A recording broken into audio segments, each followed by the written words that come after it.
This is the CBS Evening News. Dan Rather reporting. Good evening. China's old-line communist leaders tried again today to convince the world that they have total control and have the country unified. 84-year-old headman Deng Xiaoping appeared in public for the first time in weeks. Tanks and troops made new shows of force in new areas of Beijing. Police, both uniformed and plainclothes, flooded streets and neighborhoods. Reports of secret terror and arrests abound.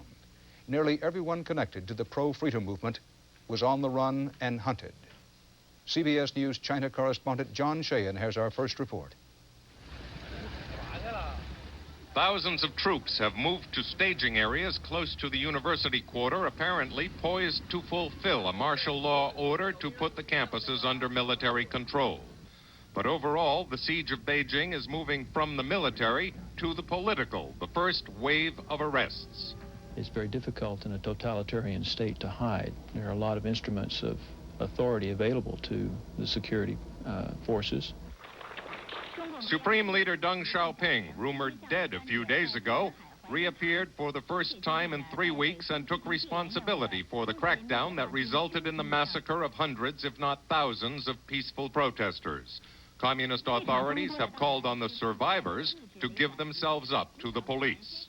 They will use photographs that have been taken during the course of the demonstrations, probably to include even those photographs that were used by the media services here in the United States. Deng praised the brutal suppression of the students and led a silent tribute to soldiers who died during the night of military terror. Deng's appearance is the sign the Chinese public has been waiting for, that there is an intact power structure. Deng attempted to justify the violence by saying that the protesters were attempting to overthrow the communist system and turn China into a capitalist country. The United States and other countries evacuated more of their citizens today because of the potential for continued upheaval. I'm too old to be doing this. Once you get back home. Tomorrow, embassy officers who have been working around the clock plan to cross the military lines to rescue anxious Americans stranded in Tiananmen, 150 miles away. There is no rescue for pro-democracy students now on the run from Chinese police.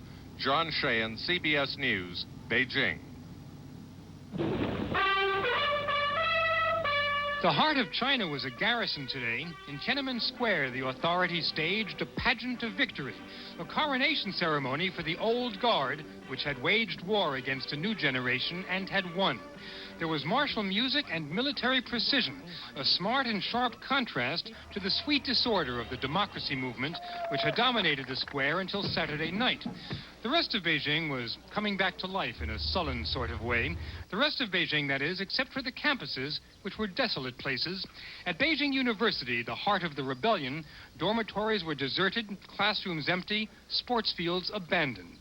Students say the Army swept through the campus for the first time last night and talked to the administration, wanted to know who belonged to the student union, which has been declared an illegal organization. The president of the university this morning told all the students to leave the campus and go home for their own safety. In fact, the exodus had already begun. Students, by definition now marked men, trying to fade away into the vastness of China. Most of the people think the Army's going to come any minute, take students away, maybe the professors away, people that were involved in the protest. Some American exchange students came by to look for their Chinese friends, found a few, just a few. Most of them have gone back home, back to their towns. They've just gotten on trains and gotten out of here. They were really scared, so for good reason. The only life on campus was by the memorial boards, where lists were updated of the dead and the missing, where mourning was a residual act of rebellion, with the government still insisting that no students had died in the square. Meet blood with blood, read one poster. No one on earth has ever been so cruel, read another. There was lingering horror and disbelief. I was very sad about that and scared. Everyone has fears about that, so I'm not sure. No. I don't want it happen again. There are no safe places anymore. All over China, faces in a crowd were spotted by soldiers and taken away. The roundup had begun. In Chengdu, Sichuan province, 100 people arrested, the authorities say, for vandalizing vehicles. Young people. In the industrial city of Wuhan, more young people, a gang of hooligans, according to the authorities. Everywhere tonight, it seems that the best and the brightest are behind bars or on the run. By Beijing Science University, a banner reads, "The mountains are crying for the loss of our youth. It is a generation with hate in its heart, which will surface again one day. But for now, for this month of June, this is the class of '89. Bob Simon, CBS News, Beijing. There are some signs that the center of gravity for the pro-democracy movement may be shifting to Shanghai, China's largest city. There was another huge protest march there today. For reasons that are unclear, Communist Party leaders did not or could not stop it. Shanghai demonstrators, led by students, are making stiff demands. How long they will be allowed to make them unchallenged is a question mark. Jerry Bowen is our man in Shanghai. In Beijing, students have been killed for this. In the port city of Shanghai today, where there's no martial law, city officials let them march, let them publicly mourn the dead of Tiananmen Square, the students killed in the massacre that Beijing now insists never took place.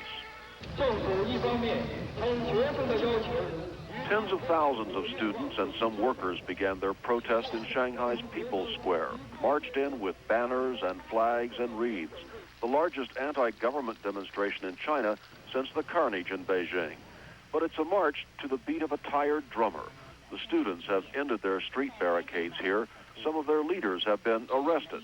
Worker support has weakened, and there's desperation mixed with the defiance as the students speak of their hopes for democracy, their hopes for freedom. We are sure that we will win a final victory, although it may mean that we'll have to fight for some long time and we may lose some more lives. Today, it was government surveillance of the people as the students made new demands, called for a dialogue, for Shanghai television to show the killing that took place in Beijing, for city flags to be lowered to half-staff to honor the dead. The students have given the Shanghai government 48 hours to respond to their demands, or else. The or else was left vague, but one can only imagine the reaction of a government used to delivering its own ultimatums. Shanghai's mayor said only last night he doesn't want to call on the army, doesn't want martial law. What he may have been saying was, learn from the lesson of Tiananmen Square. So the police today just stood by and watched as the students marched into the heart of Shanghai, on by City Hall, toward a self-imposed deadline, perhaps toward a new confrontation. Jerry Bowen, CBS News, Shanghai. President Bush, through spokesman, today condemned the Beijing massacre. But the president is sticking with the policy of trying not to be what he considers too critical of China's communist leadership. More about that from White House correspondent Leslie Stahl. Leslie? Dan, the president's press secretary was harsher in his denunciations today than the president was last night. Said the press secretary, the government has murdered many of its own people. Reprisals against the students are repugnant. We watch this with grave concern. And yet, despite the TV pictures today of Deng Xiaoping in effect taking credit for the crackdown, Mr. Bush still won't make judgments about Deng and is still waiting for him to return the phone call Mr. Bush placed to him yesterday.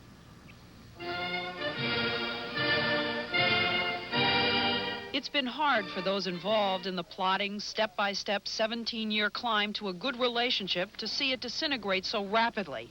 Going back to Richard Nixon's breakthrough meeting with Mao Zedong, every president has kept the momentum going. The progress has been fantastic from 72 up until several weeks ago. I am saddened to see this rupture take place, and I hope it's temporary. So does President Bush, who was envoy to China in the Ford years. He celebrated the stability of the relationship with a walk through Tiananmen Square 3 months before the massacre there.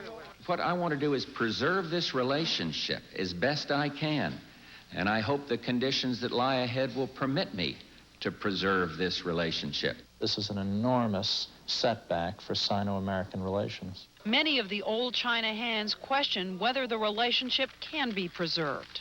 This entire fabric of bilateral relations has clearly been jeopardized, perhaps even damaged very seriously by the events of the last few weeks. Officials here say that neither trade sanctions nor economic reprisals can have any effect in the short term on Chinese behavior, so Mr. Bush sees no point in moving fast. He also believes that any split with China can only benefit the Soviet Union. Dan? Leslie Stahl, thanks. There was a big rally supporting China's freedom movement at the United Nations today. New York's Democratic Senator Daniel Patrick Moynihan urged support for President Bush's policy, the policy of not being too critical of Chinese communist leaders. Moynihan was booed off the stage.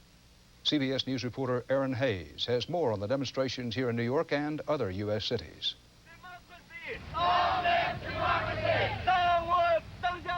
Nearly 20,000 Chinese Americans marched in a downpour through the streets of New York's Chinatown, denouncing Li Peng and Deng Xiaoping as murderers. Stop the killing! Stop the killing! At the United Nations, New York's Mayor Koch said President Bush should give asylum to Chinese student leaders in Beijing and make a personal appearance before the UN Security Council. And he should turn to the ambassador of the People's Republic and he should say, shame! Shame! Shame! This wasn't happening just in New York. Chinese Americans demonstrated in solidarity with their countrymen in cities throughout the U.S. today. In Los Angeles, hundreds protested at UCLA. In Chicago, as church bells tolled, demonstrators wept.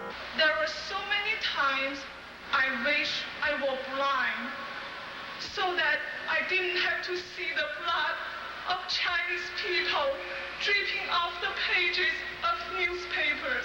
Last Saturday, the symbol of the student protest was crushed in Beijing. But late today, a new goddess of democracy was brought to the Chinese consulate in New York.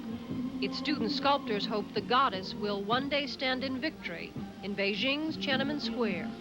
Aaron Hayes, CBS News, New York. And still to come on the CBS Evening News. Bruce Hall on keeping the kids in school by taking them out of the driver's seat. And Ray Brady on tomorrow's big race, the run for glory and serious money.